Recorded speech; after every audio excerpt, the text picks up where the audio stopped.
Ты что, хочешь, я что-то рассказывал про него, да? Да! Не буду. Надо! Надо, ну а я вам расскажу. Дело в том, что это TD98 Pro, и я сейчас до сих пор в шоке. В шоке, в культурном шоке от этого проектора, потому что это тот проектор, который не требует вообще никакого внешнего устройства, как такового. С поддержкой HDR, с классным звуком, потому что у него есть басовая диафрагма, посмотрите, сзади. У него есть хорошие динамики по 15 Вт и яркость в 3000 ANSI. И я в это охотно верю, потому что то, что вы увидите сегодня на тестах, вы будете удивлены, когда я просто-напросто смотрю в полностью освещенной студии, под профосвещением я тестирую проектор, сижу, нифига себе. Мало того, еще и линзирование. Куда вы линзирование делали? Делали китайцы. Это первый проектор из китайских таких, которые я вижу с нормальным Wi-Fi в 200 мегабит. Потому что, те, кто использует старые китайские проекторы, давно, вернее, я имею в виду, они знают, что там 30-40 мегабит это нечто потолочное. Здесь Cortex A73 процессор, 2 на 32. У нас HDMI 2.1 для внешнего устройства. Я, например, на Rocktake, на смартфоне, на ТВ-боксе, который лучше, я считаю, для проекторов, потому что из-за своей Rocktake GX1 именно, или Yugus SK2, из-за своей технологии VS10 и принудительной конвертации, он дает лучшее изображение для проекторов. Я получаю HDR10 и смотрю Netflix HDR. Твою мать, на таком-то проекторе с такой яркостью. А яркость действительно нереальная, как и звук. Что еще мне нравится? Мне нравится то, что вообще ничего не тормозит. Изначально предустановлен Play Market с Google сервисами. Он на Android 11, наконец-то. Закрытая система оптическая. Это значит, что здесь не будет пыли, понимаете? Сзади у нас 2 HDMI, 1 USB-шечка. SPDIF есть. SPDIF для 5.1 звука, он Dolby Digital декодирует. Есть RJ45 для сети и, конечно же, очень много разных плюшек по типу камеры автофокуса или автокейстоуна. Я вам скажу, это самый лучший автокейстоун в своем классе. То, что сделали китайцы, они сделали нечто. Они наконец-то сделали. Это бюджетные, я считаю, проекторы. Потому что совсем бюджетно это 100, 150, 200 баксов, 300, это $300 стоит. Даже дешевле с промокодами, которые мы дарим на AliExpress, на aliexpress.com. Он будет еще дешевле $300. И за это самый топовый проектор. Я не побоюсь этого слова. Я не побоюсь этого слова. И еще один немаловажный аспект. Дело в том, что обычно такие китайские проекторы тебе приходится ставить внешнее устройство, потому что ты откалибровать его можешь только на внешнем. Здесь можно калибровать на внутреннем плеере, можно смотреть на внутреннем плеере. Спокойно ютубчик 1080p 60 Гц. Мало того, 4К декодирует. Вот насчет мемса, уплавнения, они говорят, там есть уплавнение, есть мем, все классно работает. Я не подтверждаю. Я говорю всегда правду. И если я чего-то не вижу, а я знаю, как тестировать, то, извините меня, значит, там этого нет. Хотя, если вы там его найдете, напишите в комментариях, людям будет полезно. Что, в принципе, я и не ожидал от этих проекторов. В целом, сейчас мы с вами уже переходим. То есть, там самый обыкновенный пульт в комплекте, самый обыкновенный кабель, ничего интересного для нас. Но мы сейчас переходим, посмотрим, сколько он стоит, а потом идем на тесты.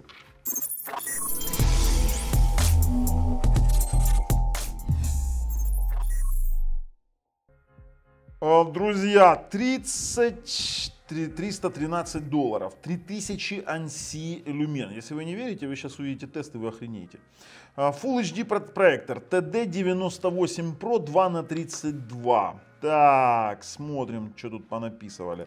Ссылки в описании под видео. Цена не окончательная. Промокоды для тех, кто на aliexpress.com тарится. Промокоды в описании под видео. Вообще там ссылки на все свежие промокоды лежат. Контраст 26000 к 1. Нативное разрешение 1080p и плюс еще и 4К поддерживает декодинг. Еще и поддерживает HD ARC. Твою мать.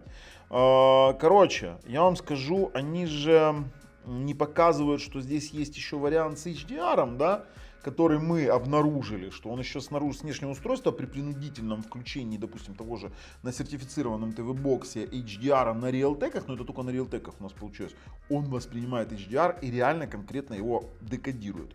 MEMS.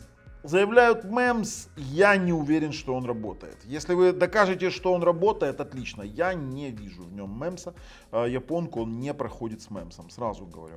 HDR10, вот видите, они пишут, что HDMI 2.0 поддерживает HDR10+. Вот, пожалуйста, 2,15 ваттных динамика и плюс басовая диафрагма. Слушайте, он нереально классный по звуку, он нереально классный. А теперь что они тут? Bluetooth 5.4, 2х32, Hi-Fi спикеры, MEMS, ребят, не верю я в MEMS, не верю. Автофокус, самый лучший автокейстон, который я видел.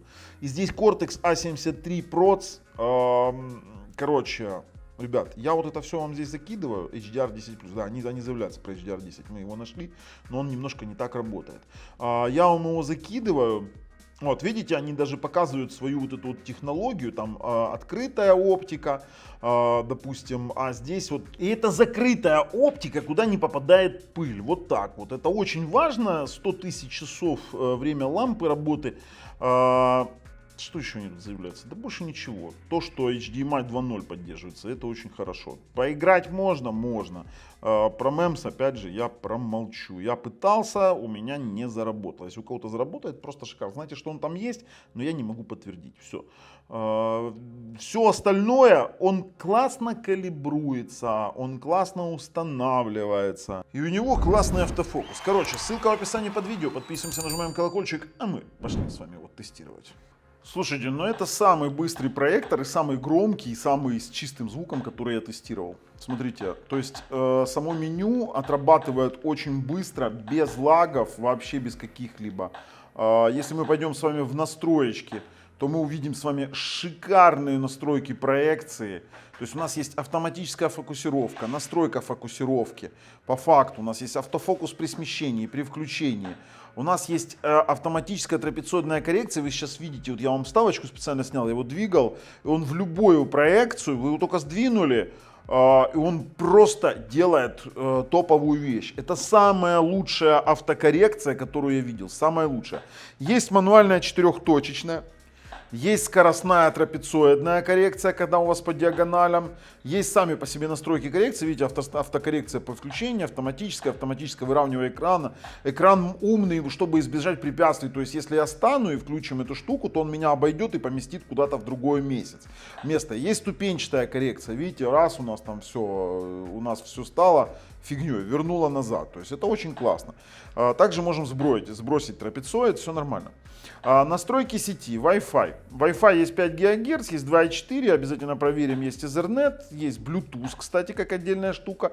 Источник сигнала с EDID, с поддержкой EDID. И есть у нас, смотрите, у нас есть настройки медиа, и тут есть вот такая вот штука, есть MEMS.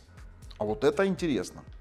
Есть MEMS, есть режим изображения, у нас есть кастомизировано, мы можем с вами вот эту штуку прямо из коробочки настраивать, как хотим. Цветовая температура есть разная, есть яркий режим. Мы можем еще и яркий режим. За что? За что нам это? Я вам объясню. Насколько этот проектор яркий. Я его снимаю, смотрите видео, я его снимаю при полном освещении. У меня горят лампы. У меня вот полностью, у меня горят осветители. Это яркость. Я его снимаю при полном освещении студии. Да, камеру нам приходится тушить, иначе входящий поток ее просто-напросто убьет в том плане, что вы увидите только черное пятно. Поэтому, конечно же, в реальности это намного светлее. Дальше у нас есть звуковые режимы различные, есть обычные настройки установки даты и есть настройка системы. Чтобы вы понимали, как только я его получил, вы сейчас опять видите вставочку, мне пришло обновление с 9 на 11 Android, памяти 2 гигабайта, ПЗУ 32 и температура системы он практически не греется. Это просто нечто, объясню. Этот проектор не требует внешних каких-либо устройств по типу ТВ-боксов. Вы можете калибровать прямо на самой системе. Заходим в YouTube, смотрите, просто, при том, что у нас здесь изначально стоит нормальный маркет. Идем в библиотеку и проигрываем дикую реку в 1080p 60 Гц. Смотрите, а звук, чтобы вы понимали, с вот этим вот динамиком, который сзади, с сабвуфером, он просто нереально охренительный. Он примерно такой, как у топовых телевизоров. Я вам серьезно говорю. Воспроизводит 60 Гц без дропов. Картинка яркая, картинка насыщенная. Это мы сейчас еще в тестах изображения будем проверять. Смотрите. То есть у нас есть только стартовых 20 на разворот, и у нас фактически без дропов. То есть у нас там есть какие-то мелкие пробегают на отображение интерфейсов, но правда в AVC кодеке, то есть потому что здесь Full HD YouTube отрабатывает, есть как есть. Смотрите, вообще отлично. Давайте что-нибудь мотанем, а ну давайте еще сюда пойдем. Смотрите, какая прелесть. Супер, по YouTube вопросов нет, у меня первый раз нет по YouTube вопросов. Программки, идем в программки, смотрим. Смотрите, у нас есть Play Market, есть App Store. А что такое литье? А ну посмотрим, что такое литье. Я не знаю, что такое литье. Это, стоп, это заливка для этого, он просто отображает все. Не, это не трогаем. Теперь мультимедийный проигрыватель. И сейчас мы с вами пробуем сразу сеть. Вот сеть здесь самое слабое звено, которое они могли сделать. Поэтому я бы подключал бы через обыкновенный LAN RJ45. Давайте, тест скорости интернета, 5 ГГц, 2.4 даже не буду замерять. А ну смотрим. При канальной скорости у нас достаточно низкой, потому что я вам сейчас объясню, в чем вопрос. А ну какая скорость у нас идет? 100 мегабит, 130, 150, 160. Ну не, нормальная скорость. 247. Да ладно, это как вообще возможно? 240, это мегабайты, господи. Я чуть не этот. А ну давайте базовый тест. Нафига нам вот это, что будет. Так, проверяем тест сети, смотрим. Хороший пинг, хорошо, давай. Ребят, здесь отличный модуль Wi-Fi для проектора. Здесь отличный модуль Wi-Fi для проектора. Мы первый раз вообще не привлекаем ничего. Как так вообще? Как так? Это просто топ. 204 на 200. Супер, ребят, просто супер, хорошо. Давайте дальше.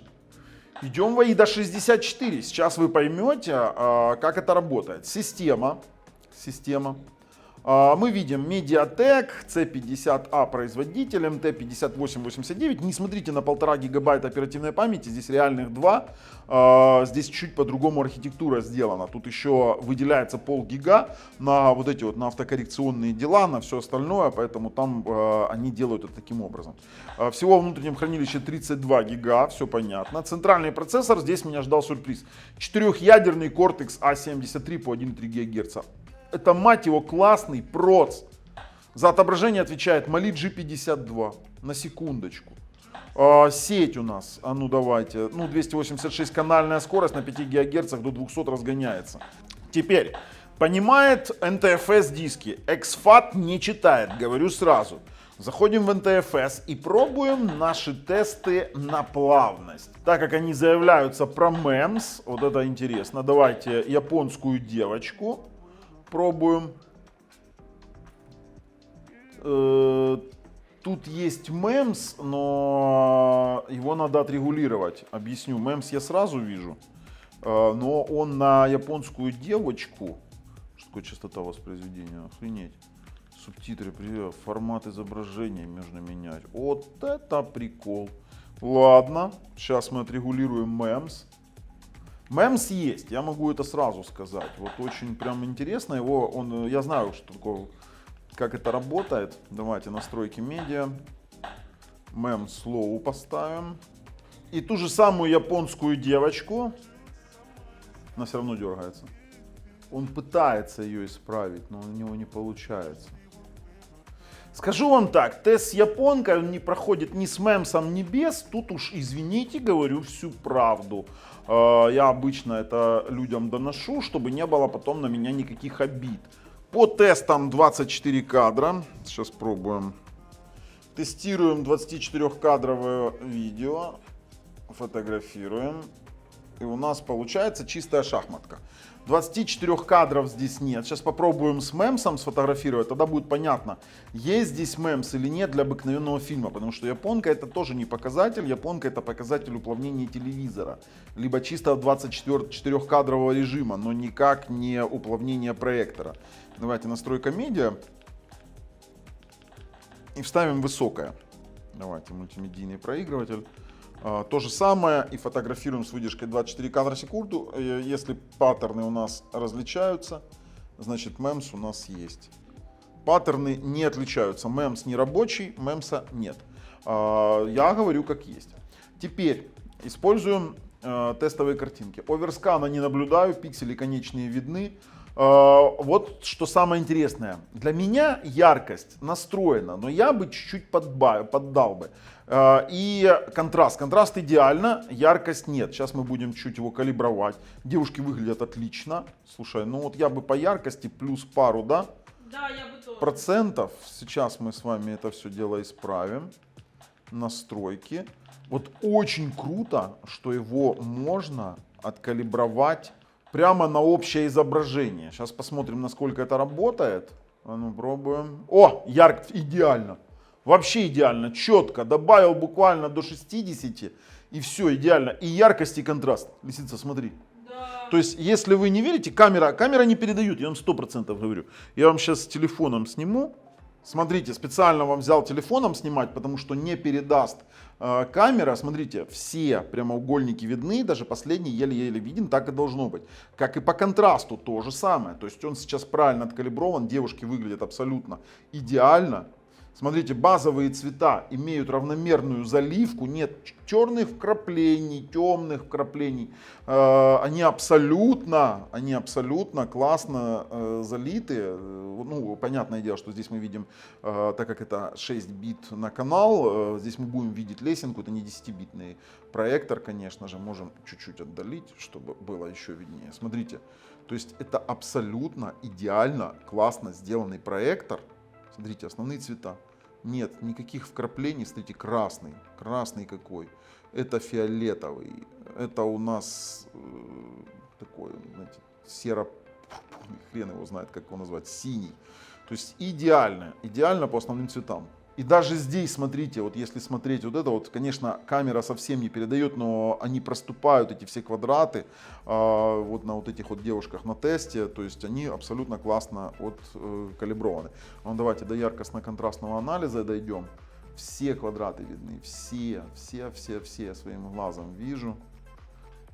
Основные цвета тоже отлично. Здесь даже, смотрите, здесь даже переход виден.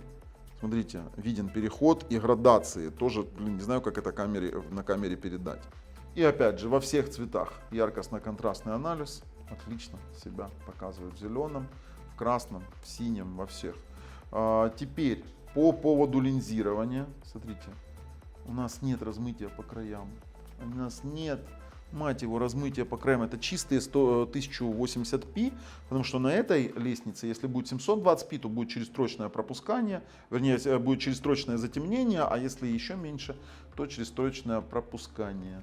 Это чистая Full HD, практически без... Слушай, иди посмотри. Вообще нет линзирования. Как они это сделали? Посмотри на края. Ух ты. Как они это сделали? Давно такого не видела. Точки все четкие. Смотри. Я реально сейчас в шоке. Смотрим. Все веточки четкие. Все отлично сделано. Смотрите, какая красота. А тут птиц как выглядит, а? Слушайте, ну по качеству отображения прям поражает. Калибруется конкретно на устройстве. Внешнее устройство по вашему желанию. Сейчас мы еще с вами проверим. Давайте сейчас в настройках. Проверим еще пару тестовых роликов, как воспроизводит. Например, те же самые там LG New York 4K. Вау. Это красиво. Это очень красиво. Я уже могу вам сразу говорить, что я его рекомендую. Аудиодорожку можно выбирать, субтитры, сведения о мультимедиа. При этом он декодирует, это 4К ролики. Он декодирует 4К. Давайте попробуем там, ну, я не знаю, Барселону 4К. Это высокобитрейтные ролики. Он спокойно их воспроизводит. Звук, какой звук? Твою мать, как они это на проекторе сделали? Ну, правда, и цена у него не 5 копеек, я вам честно скажу. По взаимодействию с наружными устройствами он просто идеален. То есть все будет зависеть от вашего устройства, которое у вас есть. Мы можем пойти с вами, допустим, в те же самые настройки устройства, пойти в изображение звука и посмотреть, какие он способен принимать с внешних устройств до 4К 24 Гц. Это то, что он выдает на текущий момент. То есть, само собой, он их будет запихивать в 1080p, но вот есть как есть. Почему-то он дал сюда выбор HDR. Вот это интересно, очень интересно. Сейчас попробуем, насколько он интересно воспроизводит, что нам Netflix покажет. Имеется в виду, воспринимается ли он как для HDR декодирования. Так, слушайте, прям интересно. Ну, давайте посмотрим. Берлин. HDR. Он дает на него смотреть HDR на внешнем устройстве.